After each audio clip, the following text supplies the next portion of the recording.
नमस्कार, मैं हूं अपराजिता सिंह। उत्तर प्रदेश खबर में आपका स्वागत है। आज है 30 नवंबर, दिन रविवार। खबरों की ओर बढ़ने से पहले डालते की नजर आज की सुर्खियों। 3 वर्षों में पश्चिम यूपी में आधुनिक खेल केंद्र होगा तैयार।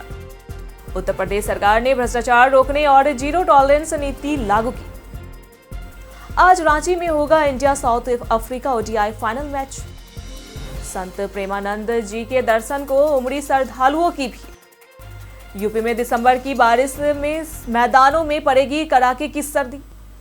चलिए बढ़ते हैं आज की बड़ी खबरों की ओर विस्तार से। 3 वर्षों में पश्चिमी यूपी में आधुनिक खेल केंद्र होगा तैयार। राष्ट्रीय लोक दल के अध्यक्ष जयंत चौधरी ने पश्चिम उत्तर प्रदेश में खेल विकास की महत्वाकांक्षी योजनाओं की घोषणा की है। अगले 3 वर्षों में हर गांव में स्टेडियम बनेंगे, जिससे युवाओं को खेलों में बेहतर अवसर मिलेंगे। मेरठ में खेल उद्योग को 2035 तक 40,000 करोड़ रुपए तक का उत्पाद तैयार करने का लक्ष्य रखा गया है। सांसद निधि से अगले 3 वर्षों में 10 करोड़ रुपए खेल संसाधनों और विकास पर खर्च किए जाएंगे। साइंस सेंटर की स्थापना भी जल्द शुरू होगी। 1000 ITI संस्थाओं में खिलाड़ियों के कौशल विकास और प्रशिक्षण कार्यक्रम लागू किए जाएंगे। योजना का उद्देश्य युवाओं को अवसर देना, रोजगार बढ़ाना और खेल उद्योग को मजबूत करना है। उत्तर प्रदेश सरकार ने भ्रष्टाचार रोकने और जीरो टॉलरेंस नीति लागू की।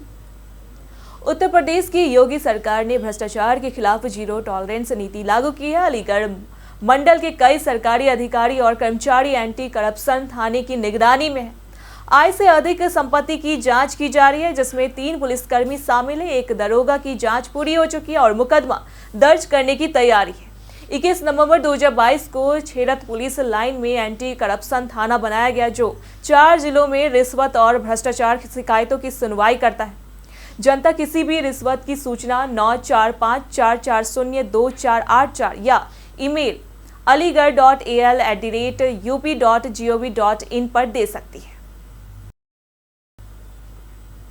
आज रांची में होगा India south Africa ODI final match. India versus south Africa तीनों मैच की ओडीआई सीरीज का पहला मुकाबला आज होगा। रांची के JCSA इंटरनेशनल स्टेडियम में खेला जाएगा। मैच भारतीय समय अनुसार दोपहर 1:30 बजे शुरू होगा, जबकि टॉस 1 बजे होगा। भारत की टीम KL राहुल के नेतृत्व में खेलेगी, क्योंकि नियमित कप्तान शुभम गिल चोटिल है। रोहित और शर्मा और विराट कोहली की जोड़ी एक बार फिर मैदान में नजर आएगी। मैच का लाइव प्रसारण स्टार स्पोर्ट्स चैनलों पर अलग अलग भाषाओं में होगा, जबकि ऑनलाइन स्ट्रीमिंग जियो हॉटस्टार ऐप और वेबसाइट पर उपलब्ध होगी। फ्री में देखने के लिए DD स्पोर्ट्स पर लाइव स्ट्रीमिंग उपलब्ध है। भारत और दक्षिण अफ्रीका की पूरी स्क्वाड शामिल है। संत प्रेमानंद जी के दर्शन को उमड़ी श्रद्धालुओं की भीड़। बीते शनिवार को संत प्रेमानंद महाराज अचानक बरसाना में राधा रानी मंदिर पहुंचे। उनकी पूजा अर्चना के दौरान हजारों भक्तों की भीड़ 1 घंटे से अधिक समय तक सीढ़ियों और मंदिर परिसर में जमा रही। जैसे जैसे भक्तों ने उन्हें एक झलक पाने की कोशिश की, मंदिर परिसर राधे राधे जयकारों से गूंज उठा। भक्त गर्वित श्रद्धा में मंदिर परिसर की धूल अपने माथे पर लगाते दिखे। यह दृश्य श्रद्धालुओं के गहरे विश्वास और भक्ति भाव का परिचायक रहा। महाराज की उपस्थिति भक्तों के लिए आध्यात्मिक आनंद और आस्था की अनुभूति बन गई। बिना दस्तावेजों के लोन और रजिस्ट्री प्रक्रिया पर खरीदारों को परेशानी।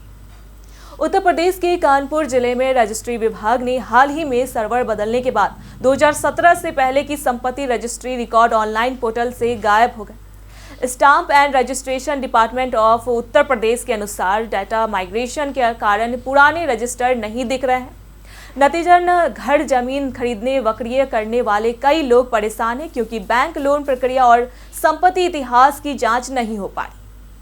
मैनुअल रिकॉर्ड भी उपलब्ध नहीं है। रजिस्ट्री कार्यालय निर्माणाधीन है और रिकॉर्ड अस्थायी रूप से बंद पड़े हैं। विभाग की ओर से कहा जा रहा है कि डाटा शीघ्र बहाल कर दिया जाएगा। यूपी में दिसंबर की बारिश से मैदानों में पड़ेगी कड़ाके की सर्दी। 1 दिसंबर को पहाड़ों पर संभावित पश्चिम विक्षोभ के असर से मौसम में बदलाव की संभावना है। पहाड़ों में बारिश और बर्फबारी से मैदानों का तापमान गिर सकता है। उत्तर प्रदेश में दिन और रात के तापमान में गिरावट से कड़ाके की ठंड पड़ने की संभावना है। रात का तापमान 5 डिग्री सेल्सियस से नीचे और दिन का तापमान 20 डिग्री सेल्सियस से कम हो सकता है। हवा की गति बढ़ने और दिन का तापमान अधिक रहने से प्रदूषण में राहत मिलने की संभावना है। मौसम विभाग ने ठंड और तापमान में बदलाव के लिए सतर्क रहने की सलाह दी। दिसंबर में दिल्ली साहिबाबाद सेक्शन पर ट्रेनों की बड़ी फेरबदल। दिल्ली सराय रोहिल्ला से साहिबाबाद के बीच पुल पर काम और गाजियाबाद यार्ड में मरम्मत के कारण रेलवे ने दिसंबर के पहले सप्ताह में ब्लॉक लगाया है। इसी वजह से कई ट्रेनों के रूट बदल दिए गए हैं, जैसे दौड़ाई टनकपुर, दिल्ली से टनकपुर, लालगढ़ से डिब्रूगढ़, कटिहार से अमृतसर, काठगोदाम से जैसलमेर और प्रयागराज से भिवानी एक्सप्रेस। कुछ ट्रेनों देर से चलेगी, जैसे नई दिल्ली से वाराणसी, नई दिल्ली से लखनऊ और मुजफ्फरपुर से आनंद विहार एक्सप्रेस। इसके अलावा पूजा स्पेशल सहित कई ट्रेनें दिसंबर में पूरी तरह रद्द कर दी गई है, ताकि काम सुरक्षित तरीके से पूरा हो सके। बोर्ड मार्क्स जोड़कर प्रवेश परीक्षा परिणाम तैयार करने की योजना। केंद्र सरकार की समिति ने 11वीं कक्षा में ही जेईई मेन, नीट और सीओईटी जैसी प्रवेश परीक्षाएं करने के प्रस्ताव पर विचार किया है। प्रस्ताव में कोचिंग संस्थानों में पढ़ाई रोजाना 2 से 3 घंटे तक सीमित करने और बोर्ड परीक्षा के अंकों को प्रवेश परीक्षा के परिणामों में शामिल करने जैसे सुझाव भी शामिल हैं। समिति का उद्देश्य कोचिंग पर निर्भरता कम करना, स्कूल आधारित शिक्षा को मजबूत करना और विद्यार्थियों पर अकादमिक दबाव कम करना है। एनसीईआरटी को सिलेबस समन्वय का कार्य सौंपा गया है, ताकि 11वीं और 12वीं के पाठ्यक्रम प्रतियोगी परीक्षाओं के अनुरूप हो और असमानताओं को कम किया जा सके। घर छोड़कर शादी करने वाली महिलाओं के लिए चुनाव संकट। प्यार में पड़कर परिवार का घर छोड़कर शादी करने वाली महिलाएं अब एसआईआर फॉर्म भरने में जटिलताओं का सामना कर रही है। कानपुर और अन्य जिलों की महिलाएं अपने माता पिता या दादा दादी के वोटर विवरण, बूथ और भाग्य संख्या नहीं जुटा पा रही है।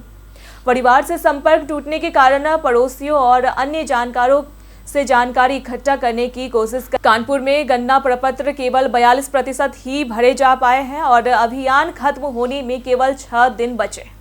दूसरे जिले में बसने वाली या माता पिता मृत्यु होने वाली महिलाएं भी अधूरे फॉर्मों के चलते परेशान हैं। कई महिलाएं बिना नाम बताए शिकायत कर जानकारी ले रही है। हाईकोर्ट ने बाहरी याचिका की अर्जी खारिज की। इलाहाबाद हाईकोर्ट ने आदेश दिया है कि किसी आरोपी की जमानत रद्द करने की मांग केवल वही व्यक्ति कर सकता है जो शिकायतकर्ता या पीड़ित की वैधानिक श्रेणी में आता हो।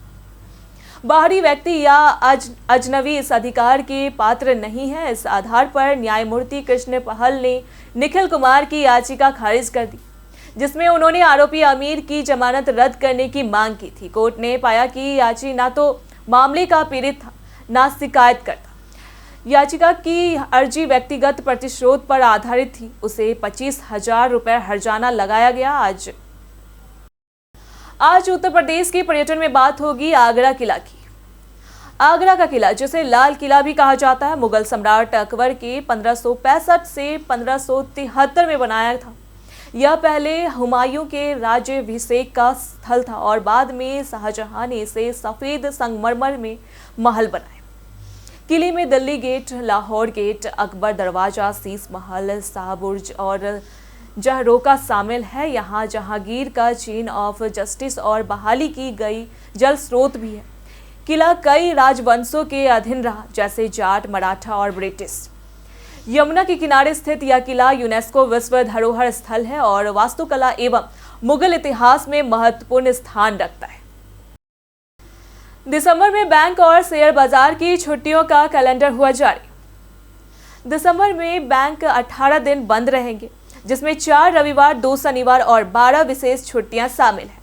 इन दिनों बैंक शाखाओं में कामकाज नहीं होगा, लेकिन online banking, UPI, IMPS, NEFT, RTGS और एटीएम सेवाओं पर इसका कोई असर नहीं पड़ेगा।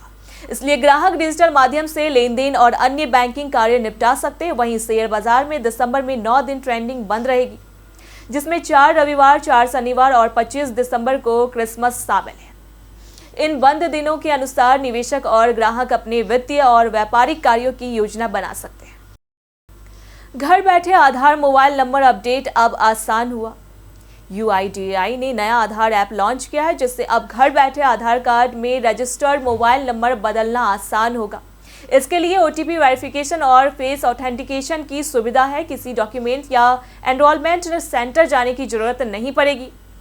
नया ऐप डिजिटल पहचान को सुरक्षित और प्राइवेसी फर्स्ट तरीके से शेयर करने की सुविधा देता है। इसमें ई आधार कैरी करना, multi language support, offline use, secure login और फेस स्कैन शेयरिंग जैसी सुविधाएं हैं।